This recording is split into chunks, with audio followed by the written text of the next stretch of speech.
So yan, this is it. After 30 minutes na paglalakad, finally, andito na kami. Pasok na kami sa aming kubo.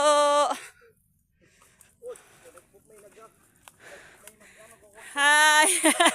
May nagkukunta. So, ito na po ang aming taniman. Wow! Gablo ang langit. Ang ganda. Ha? Wow. So, dito na kami sa aming Balanghuyan Farm. Ha? Baka namulaklak yan, di lang natin napapansin.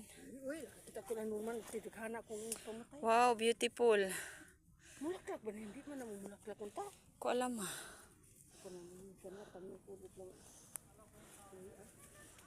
So, tingnan natin ang ating kubo. So, after how many months? 3. October, November, December. Ay, 2 buwan lang pala. Ayan, madamo na naman kasi lagi kasing naulan dito. Kaya, yun ang gusto ng ulan. Ay, damo. Finally, nandito na kami. Whew! Paano cellphone? Paano cellphone So, yun si Mama. Sorbe na sa kanyang mga tanim. Mamaya na kami mag-sorbe. Ayun ang cellphone. Wait lang. Mama! Wait lang. Wala na tayong ano dyan. Makaing langka. Sige na, ma. Wait lang. Muna tayo, pahinga. Namnamin muna natin ang sariwang hangin. Wow! So ito na yung beautiful na bulaklak ko. Ito, kaso parang daming butas-butas. Mahala, sana yung mamahaling ano. Ito pa.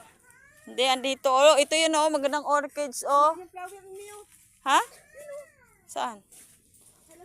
Ano to? Million flower. Million flower. So yung isang yan, maganda ang bulaklak yan pag namulaklak. Ay, wala na ano na siya. Ha? Wala na ihang bulak. Buti hindi kinuha yan. Wag, inano ko na yan eh. Wala.